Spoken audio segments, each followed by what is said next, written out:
أشهد أن لا إله إلا الله وحده لا شريك له وأشهد أن محمدا عبده ورسوله أما بعد فأعوذ بالله من الشيطان الرجيم بسم الله الرحمن الرحيم الحمد لله رب العالمين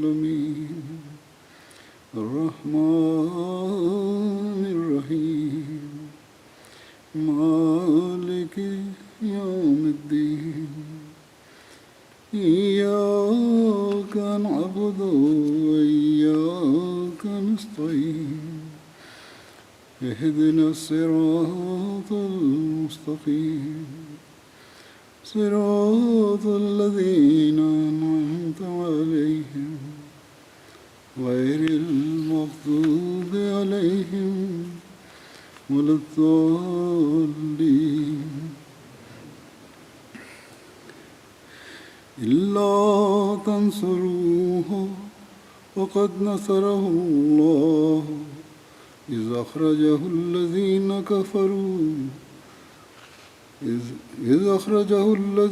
كفروا ثاني اثنين إذ هما في الغار إذ يقول لصاحبه لا تحزن إن الله معنا وأنزل الله سكينته عليه وأيده بجنود لم تروها وجعل كلمة الذين كفروا السفلى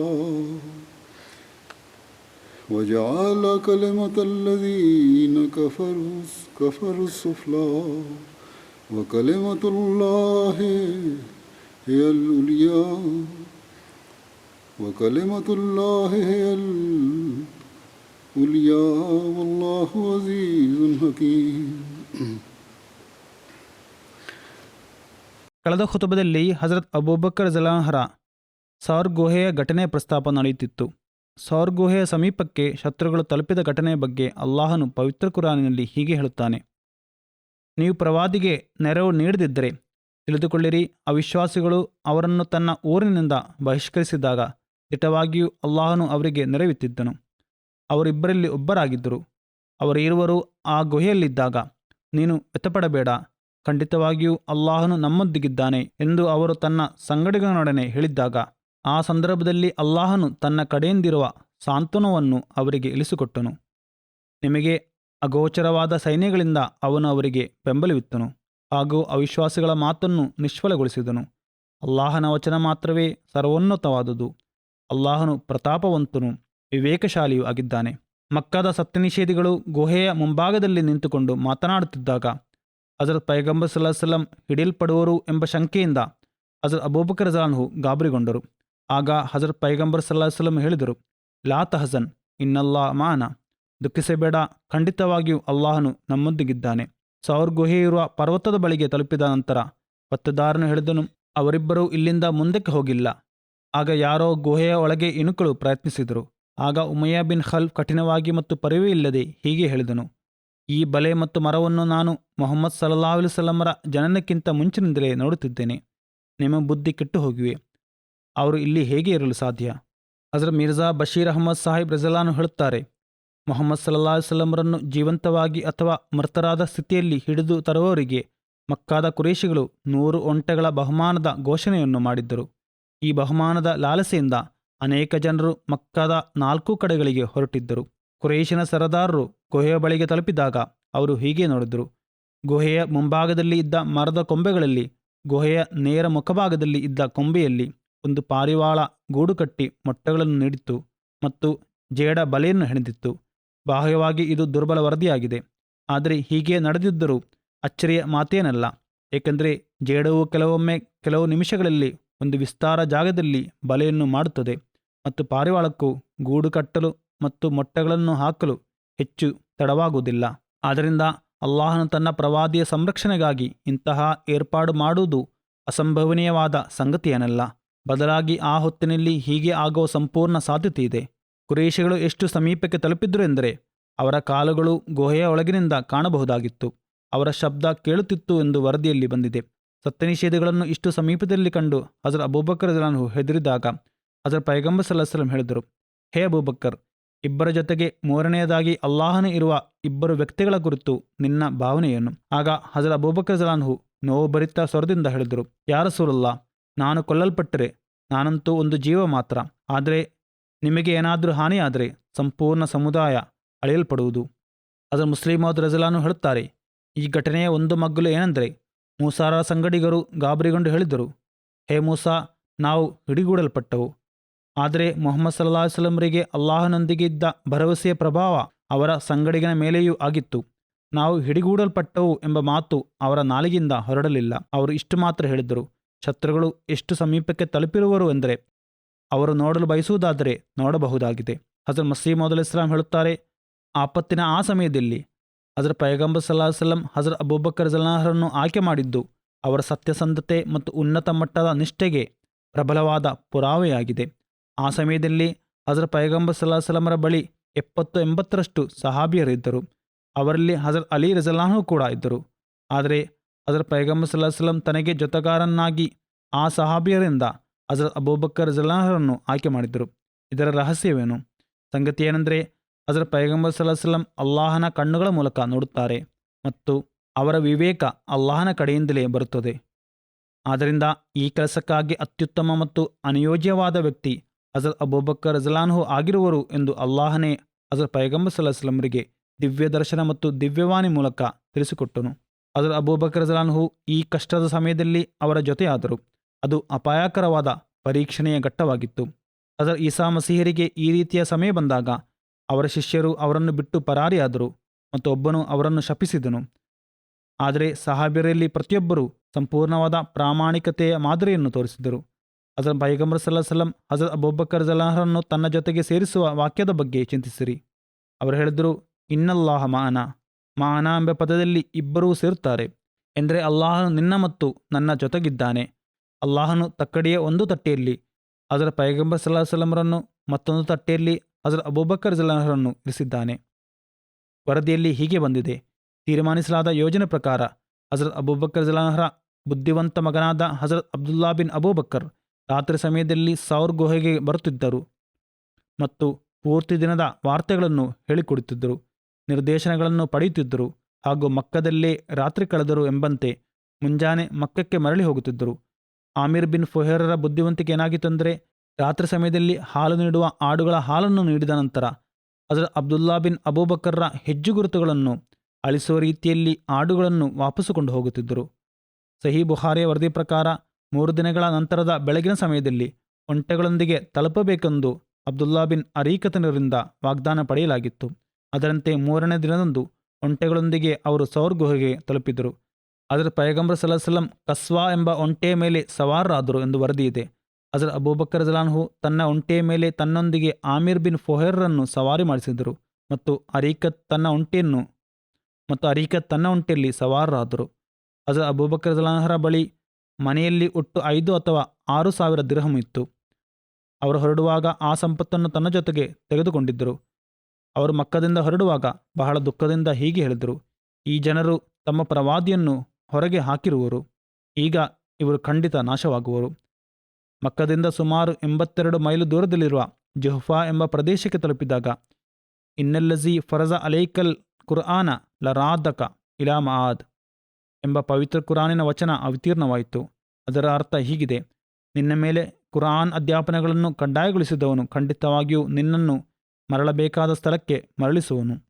ರಾತ್ರಿ ಪೂರ್ತಿ ಈ ಯಾತ್ರೆ ಜಾರಿಯಲ್ಲಿತ್ತು. ಮಧ್ಯಾಹ್ನವಾಗುವಾಗ ಒಂದು ಪರ್ವತದ ನೆರಳಿನಲ್ಲಿ ಈ ಸಂಘವು ಆರಾಮ ಮಾಡಲು ನಿಂತಿತ್ತು. ಹಜರತ್ ಅಬೂಬಕರ್ ರಲಿಯಲ್ಲಾಹು ಹಾಸಿಗೆಯನ್ನು ಮಾಡಿದರು. ಹಜರತ್ ಪೈಗಂಬರ್ ಸಲ್ಲಲ್ಲಾಹು ಅಲೈಹಿ ವಸಲ್ಲಂರೊಡನೆ ಆರಾಮ ಮಾಡಲು ವಿನಂತಿಸಿದರು. ಹೀಗೆ ಹಜರತ್ ಪೈಗಂಬರ್ ಸಲ್ಲಲ್ಲಾಹು ಅಲೈಹಿ ವಸಲ್ಲಂ ಮಲಗಿದರು. ಅನಂತರ ಹಿಂಬಾಲಿಸುವವರಲ್ಲಿ ಯಾರಾದರೂ ಬರುತ್ತಿದ್ದಾರೆಯೇ ಎಂದು ನೋಡಲಿಕ್ಕಾಗಿ ಹಜರತ್ ಅಬೂಬಕರ್ ರಲಿಯಲ್ಲಾಹು ಹೊರಗೆ ಬಂದರು. ಅಷ್ಟರಲ್ಲಿ ದೂರದಿಂದ ಆಡುಗಳನ್ನು ಮೇಯಿಸುವವನೊಬ್ಬನು ನೆರಳನ್ನು ಹುಡುಕುತ್ತಾ ಅಲ್ಲಿಗೆ ಬಂದನು. ಹಜರತ್ ಅಬೂಬಕರ್ ರಲಿಯಲ್ಲಾಹು ಅವನೊಡನೆ ಕೇಳಿದರು, ನೀನು ನಮಗಾಗಿ ಸ್ವಲ್ಪ ಹಾಲನ್ನು ಕರೆಯುವಿಯಾ? ಸರಿ ಎಂದು ಅವನು ಹೇಳಿದನು. ಮೊದಲು ಕೆಚ್ಚಲನ್ನು ಸರಿಯಾಗಿ ಶುಚಿಗೊಳಿಸಲು ಹಜರತ್ ಅಬೂಬಕರ್ ರಲಿಯಲ್ಲಾಹು ಹೇಳಿದರು. ಅನಂತರ ತನ್ನ ಮೇಲ್ನೋಟದಲ್ಲಿ ಹಾಲನ್ನು ಪಾತ್ರೆಗೆ ಹಾಕಿಸಿದರು. ಹಾಲಿನ ಬಿಸಿಯನ್ನು ಕಡಿಮೆಗೊಳಿಸಲು ಅದರಲ್ಲಿ ನೀರನ್ನು ಹಾಕಿದರು ಹಾಗೂ ಹಾಲನ್ನು ಹಜರತ್ ಪೈಗಂಬರ್ ಸಲ್ಲಲ್ಲಾಹು ಅಲೈಹಿ ವಸಲ್ಲಮರ ಸನ್ನಿಧಿಯಲ್ಲಿ ಇರಿಸಿದರು. ಹಜರತ್ ಪೈಗಂಬರ್ ಸಲ್ಲಲ್ಲಾಹು ಅಲೈಹಿ ವಸಲ್ಲಂ ಎಷ್ಟು ಕುಡಿದರು ಎಂದರೆ ಅದರಿಂದ ಹಜರತ್ ಅಬೂಬಕರ್ ರಲಿಯಲ್ಲಾಹು ಸಂತೋಷಗೊಂಡರು. ಅರೀಕತ್ನಂತಹ ನುರಿತ ಮಾರ್ಗದರ್ಶಕನ ಮೇಲ್ನೋಟದಲ್ಲಿ ತೀರ ಪ್ರದೇಶದ ಗ್ರಾಮಗಳ ಸಮೀಪದಿಂದ ಮದೀನದ ಕಡೆಗೆ ಈ ಯಾತ್ರೆ ಶುರುವಾಯಿತು. ಬಹುಮಾನದ ಲಾಲಸೆಯಿಂದ ಹಜರತ್ ಪೈಗಂಬರ್ ಸಲ್ಲಲ್ಲಾಹು ಅಲೈಹಿ ವಸಲ್ಲಮರನ್ನು ಹಿಂಬಾಲಿಸುವವರಲ್ಲಿ ಒಬ್ಬರ ಹೆಸರು ಸುರಾಕಾ ಬಿನ್ ಮಾಲಿಕ್ ಎಂದಾಗಿತ್ತು.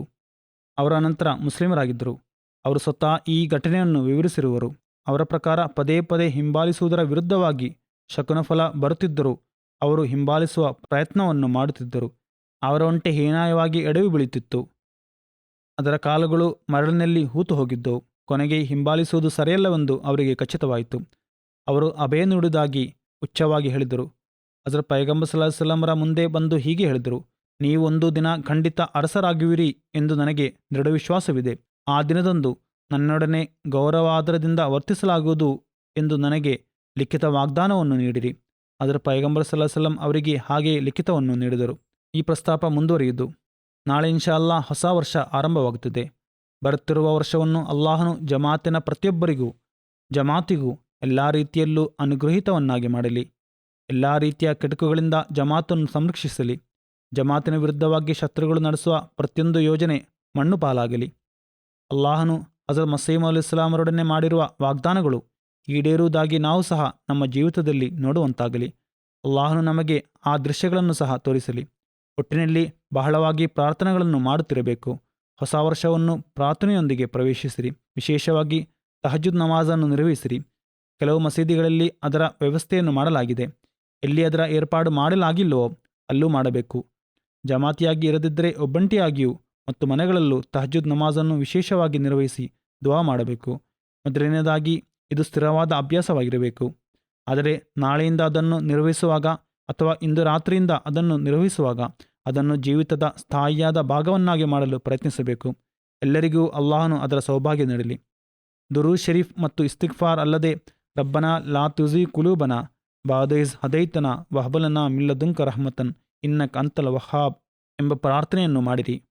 ಅರ್ಥ: ಹೇ ನಮ್ಮ ಪ್ರಭು, ಸನ್ಮಾರ್ಗವನ್ನು ದಯಪಾಲಿಸಿದ ನಂತರ ನಮ್ಮ ಹೃದಯಗಳು ವಕ್ರಗೊಳ್ಳುವಂತೆ ಮಾಡದಿರು ಮತ್ತು ನಮಗೆ ನಿನ್ನಿಂದ ಕಾರುಣ್ಯವನ್ನು ದಯಪಾಲಿಸು. ನಿಸ್ಸಂದೇಹವಾಗಿಯೂ ಅತಿ ಹೆಚ್ಚು ದಯಪಾಲಿಸುವವನು ನೀನೇ ಆಗಿರುವೆ. ಈ ದುವಾ ಸಹ ಮಾಡಿರಿ. ರಬ್ಬನಾ ಫಿರ್ಲನಾ ಜುನೂಬನಾ ವೈಸ್ರಾಫನಾ ಫಿ ಅಮ್ರಿನಾ ವಸಬ್ಬಿತ್ ಅಕದಾಮನಾ ವನ್ಸುರ್ನಾ ಅಲ್ ಕೌಮಿಲ್ ಕಾಫಿರೀನ್. ಅರ್ಥ: ನಮ್ಮ ಪ್ರಭು, ನಮ್ಮ ಪಾಪಗಳನ್ನು, ನಮ್ಮ ವರ್ತನೆಯಲ್ಲುಂಟಾದ ಅತಿರೇಕವನ್ನು ಕ್ಷಮಿಸು, ನಮ್ಮ ಹೆಜ್ಜೆಗಳನ್ನು ದೃಢಪಡಿಸು ಹಾಗೂ ಅವಿಶ್ವಾಸಿಗಳಿಗೆದುರಾಗಿ ನೀನು ನಮಗೆ ಸಹಾಯವನ್ನು ಮಾಡು. ಪ್ರತಿಯೊಬ್ಬ ಅಹಮದಿಗೂ ಅಲ್ಲಾಹನು ಇದರ ಸೌಭಾಗ್ಯ ನೀಡಲಿ. ಈಗ ಜುಮಾ ನಮಾಜ್ ನಂತರ ಕೆಲವು ಜನಾಜಾ ಗಾಯಿಬ್ ನಿರ್ವಹಿಸುವನು. ಅವರ ಬಗ್ಗೆ ಪ್ರಸ್ತಾಪಿಸಲು ಬಯಸುತ್ತೇನೆ. ಮೊದಲ ಪ್ರಸ್ತಾಪ ಮುಲ್ತಾನ್ ಜಿಲ್ಲೆಯ ಅಮೀರ್ ಆಗಿದ್ದ ಸನ್ಮಾನ್ಯ ಮಲಿಕ್ ಫಾರೂಕ್ ಅಹಮದ್ ಖೋಖರ್ ಸಾಹಿಬ್ರದ್ದಾಗಿದೆ. ಡಿಸೆಂಬರ್ 18ರಂದು 80ನೇ ವಯಸ್ಸಿನಲ್ಲಿ ನಿಧನರಾದರು. ಇನ್ನಾ ಲಿಲ್ಲಾಹಿ ವ ಇನ್ನಾ ಇಲೈಹಿ ರಾಜಿಊನ್. ಅವರ ತಂದೆ ಮಲಿಕ್ ಉಮರ್ ಅಲಿ ಖೋಖರ್ ಸಾಹಿಬ್ ಆಗಿದ್ದರು. ಅವರು ಮುಲ್ತಾನಿನ ಸರ್ದಾರರೆಂದು ಕರೆಯಲ್ಪಡುತ್ತಿದ್ದರು. ತಾಯಿ ಸಯ್ಯದಾ ನುಸ್ರತ್ ಜಹಾನ್ ಬೇಗಂ ಸಾಹಿಬಾ, ಸಯ್ಯಿದಾ ಬೇಗಂ ಸಾಹಿಬಾ ಎಂಬ ಹೆಸರಿನಿಂದ ಅರಿಯಲ್ಪಡುತ್ತಿದ್ದರು. ಹಜರತ್ ಮೀರ್ ಮೊಹಮ್ಮದ್ ಇಸ್ಹಾಕ್ ಸಾಹಿಬರ ಮಗಳಾಗಿದ್ದರು. ಹಜರತ್ ಮಲಿಕ್ ಉಮರ್ ಅಲಿ ಸಾಹಿಬರು ತನ್ನ ಯೌವನದಲ್ಲಿ ಅಹಮದಿಯತ್ ಸ್ವೀಕರಿಸಿದ್ದರು. ಹಜರತ್ ಖಲೀಫತ್ ಮಸೀಹ್ ಸಾನಿಯರ ಕಾಲದಲ್ಲಿ ಕಾದಿಯಾನಿಗೆ ಹೋಗಿ ಅವರು ಬಯತ್ ಮಾಡುವ ಸೌಭಾಗ್ಯ ಪಡೆದರು. ಮಲಿಕ್ ಉಮರ್ ಅಲಿ ಸಾಹಿಬರ ನಿಧನ ಬೇಗನೆ ಆಗಿತ್ತು. ಆ ಸಮಯದಲ್ಲಿ ಮಲಿಕ್ ಫಾರೂಕ್ ಅಹಮದ್ ಸಾಹಿಬ್ ಸುಮಾರು 20-22 ವರ್ಷದ ಯುವಕರಾಗಿದ್ದರು. ಮಲಿಕ್ ಸಾಹಿಬರಿಗೆ ಭೂಸ್ವತ್ತು ಅಲ್ಲದೆ ಕರಾಚಿಯಲ್ಲಿ ಸ್ವಲ್ಪ ವ್ಯಾಪಾರವೂ ಇತ್ತು. ಅದನ್ನು ಅವರು ಬಹಳ ಉತ್ತಮ ರೀತಿಯಲ್ಲಿ ನಿಭಾಯಿಸಿದರು. ತನ್ನ ತಂದೆ ತಾಯಂದಿರು ಮತ್ತು ಸಹೋದರರ ಪಾಲನೆ ಪೋಷಣೆ ಮಾಡಿದರು. ಮಲಿಕ್ ಫಾರೂಕ್ ಖೋಖರ್ ಸಾಹಿಬರು ದೀರ್ಘಕಾಲ ಮುಲ್ತಾನ್ ಜಿಲ್ಲೆಯ ಕಾಯಿದ್ ಮಜ್ಲಿಸ್ ಖುದ್ದಾಮುಲ್ ಅಹಮದಿಯಾ ಆಗಿಯೂ ಮುಲ್ತಾನ್ ಪ್ರದೇಶದ ಕಾಯಿದ್ ಆಗಿಯೂ ಸೇವೆ ಮಾಡುತ್ತಿದ್ದರು. 1980ರಿಂದ 85 ತನಕ ಮುಲ್ತಾನಿನ ಜಿಲ್ಲಾ ಅಮೀರ್ ಆಗಿ ಸೇವೆ ಸಲ್ಲಿಸಲು ಸೌಭಾಗ್ಯ ಪಡೆದರು. ಈ ವೇಳೆ ಅವರು ಮುಲ್ತಾನ್ ಪಟ್ಟಣದ ಅಮೀರ್ ಆಗಿ ಸೇವೆ ಸಲ್ಲಿಸುವ ಸೌಭಾಗ್ಯ ಪಡೆಯುತ್ತಿದ್ದರು. ಅವರ ವಿವಾಹ 1968ರಲ್ಲಿ ಹಜರತ್ ಮಿರ್ಜಾ ಅಜೀಜ್ ಅಹಮದ್ ಸಾಹಿಬರ ಮಗಳಾದ ದರ್ದಾನಾ ಸಾಹಿಬರೊಂದಿಗೆ ನಡೆಯಿತು.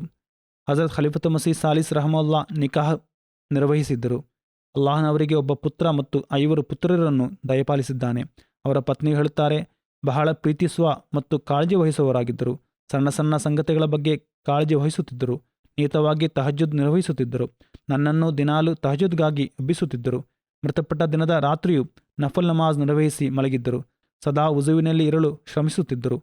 ಜಮಾತಿನ ಅಮೀರ್ ಆಗಿಲ್ಲದ ಕಾಲದಲ್ಲಿ ಯಾವನಾದರೂ ಅಹಮದಿಯ ಏನಾದರೂ ಸಮಸ್ಯೆ ಇದ್ದರೆ ಬೇಗನೆ ಆ ಕೆಲಸಕ್ಕಾಗಿ ತಯಾರಾಗುತ್ತಿದ್ದರು. ಜಮಾತಿನ ಅಮೀರಾದಾಗ ಯಾವುದೇ ಸಮಯದಲ್ಲಿ ಅತಿಥಿಗಳು ಬರಬಹುದು, ಆದ್ದರಿಂದ ಯಾವಾಗಲೂ ಆಹಾರ ಮತ್ತು ಚಹಾದ ಏರ್ಪಾಡು ಇರಬೇಕೆಂದು ಹೇಳುತ್ತಿದ್ದರು.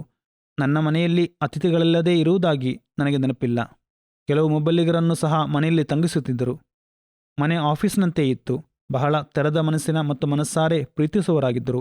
ಅಹಮದಿಯೇತರ ಸಂಬಂಧಿಕರು ಮತ್ತು ಸಂಪೂರ್ಣ ಕೋಕರ್ ಕುಟುಂಬ ಅವರನ್ನು ಬಹಳ ಗೌರವಾದರದಿಂದ ಕಾಣುತ್ತಾರೆ. ಅಲ್ಲಾಹನ ಅನುಗ್ರಹದಿಂದ ಪವಿತ್ರ ಕುರಾನಿನ ಪಾರಾಯಣ ಬಹಳ ಉತ್ತಮವಾಗಿ ಮಾಡುತ್ತಿದ್ದರು.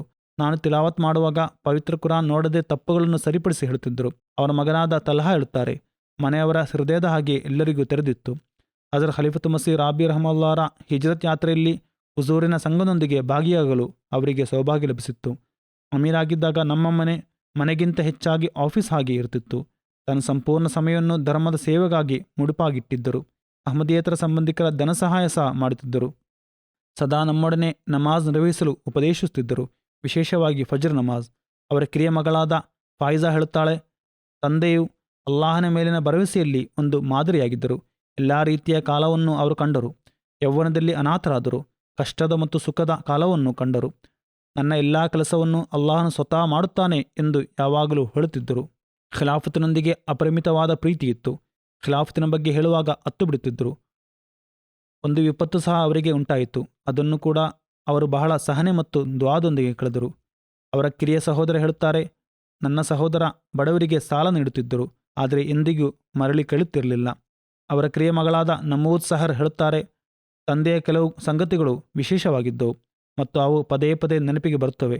ಅವುಗಳಲ್ಲಿ ಅತ್ಯಧಿಕ ಅವರ ಅತಿಥಿ ಸತ್ಕಾರ ಮತ್ತು ಜನರೊಂದಿಗೆ ಇರುವ ಪ್ರೀತಿ. ಅತಿಥಿ ಸತ್ಕಾರದ ಸ್ಥಿತಿ ಏನಾಗಿತ್ತು ಅಂದರೆ, ಮನೆಯಲ್ಲಿ ಆಹಾರ ತಯಾರಿಸಿ ಮನೆಯವರು ಊಟಕ್ಕಾಗಿ ಕುಳಿತುಕೊಂಡಿರುವಾಗ ಕೆಲವೊಮ್ಮೆ ಅತಿಥಿಗಳು ಬರುತ್ತಿದ್ದರು.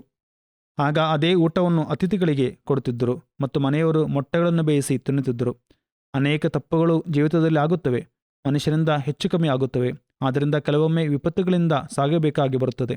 ಆದರೆ ಅವರು ಖಿಲಾಫತಿನ ಬಗ್ಗೆ ಎಂದಿಗೂ ಖಲೀಫರ ತೀರ್ಪು ತಪ್ಪಾಯಿತು ಎಂಬ ಭಾವನೆ ನಮಗೆ ಬರುವ ರೀತಿಯಲ್ಲಿ ಮಾತನಾಡುತ್ತಿರಲಿಲ್ಲ.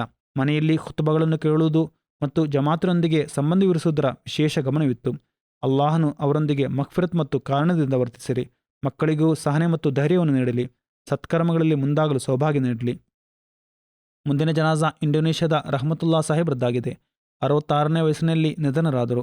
ಇನ್ನಾ ಲಿಲ್ಲಾಹಿ ವ ಇನ್ನಾ ಇಲೈಹಿ ರಾಜಿಊನ್. ಪೂರ್ವಜಾವದಲ್ಲಿ ಅವರು ಜನಿಸಿದ್ದರು. 1980ರಲ್ಲಿ ಇಂಡೋನೇಷ್ಯಾದ ಮಾಜಿ ರೈಸುತ್ ತಬ್ಲೀಗ್ ಸನ್ಮಾನ್ಯ ಸುಯೂತಿ ಅಜೀಜ್ ಅಹ್ಮದ್ ಸಾಹೇಬರ ಮೂಲಕ ಬಯತ್ ಮಾಡಿ ಜಮಾತಿಗೆ ಪ್ರವೇಶಿಸಿದ್ದರು. 1993ರಲ್ಲಿ ವಸಿಯತ್ ನಿಜಾಮಿನಲ್ಲಿ ಸೇರಿದ್ದರು. ತನ್ನ ನಿಧನದ ತನಕ ಅಲ್ಲಿಯ ಕೇರಂಗಂಟಿಕ ಜಮಾತಿನಲ್ಲಿ ಸೇವೆ ಸಲ್ಲಿಸುತ್ತಿದ್ದರು. ದಿವಂಗತರು ತನ್ನ ಪತ್ನಿಯನ್ನಲ್ಲದೆ 3 ಮಕ್ಕಳು ಮತ್ತು 6 ಮೊಮ್ಮಕ್ಕಳನ್ನು ಅಗಲಿರುವರು. ಅವರ ಮಗಳು ಬರೆಯುತ್ತಾರೆ, ಬಯತ್ ಮಾಡಿದ ನಂತರ ಲೋಕಲ್ ಜಮಾತ್ ಅಲ್ಲದೆ ಲೋಕಲ್ ಮಜ್ಲಿಸ್ ಅನ್ಸಾರುಲ್ಲಾದಲ್ಲೂ ಸೇವೆ ಸಲ್ಲಿಸುತ್ತಿದ್ದರು. ಜಮಾತಿನ ವಿರೋಧಿಗಳ ಕಡೆಯಿಂದ ಹಲ್ಲೆಗಳು ಮತ್ತು ಬೆದರಿಕೆಗಳು ಉಂಟಾಗುತ್ತಿದ್ದವು.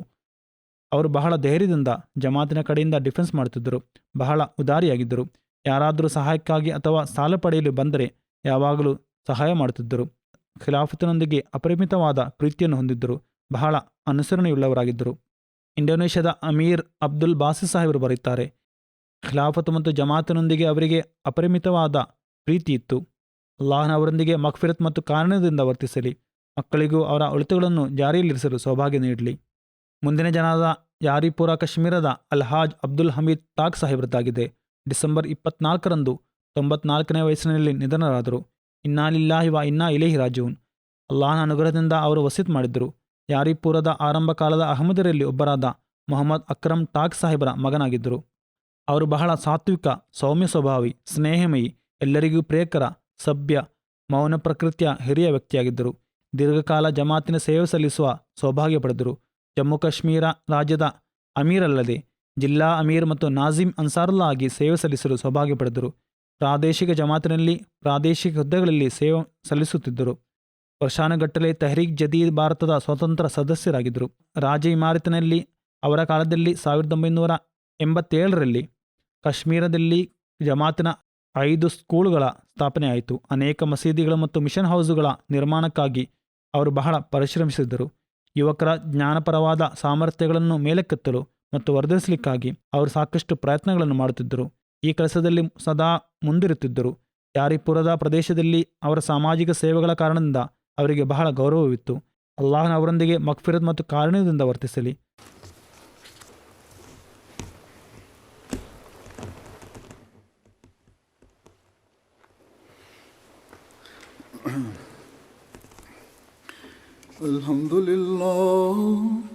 Alhamdulillah nahmaduhu wa nasta'inuhu wa nastaghfiruhu wa nu'minu bihi wa natawakkalu alayhi wa na'udhu billahi min shururi anfusina wa min sayyiati a'malina. Man yahdihillahu fala mudilla lahu ومن يضلل فلا هادي له ونشهد أن لا إله إلا الله ونشهد أن محمدا عبده ورسوله. عباد الله رحمكم الله إن الله يأمر بالعدل والإحسان وإيتاء ذي القربى وينهى عن الفحشاء والمنكر والبغي يعظكم لعلكم تذكرون. اذكروا الله يذكركم وادعوه يستجب لكم ولذكر الله أكبر.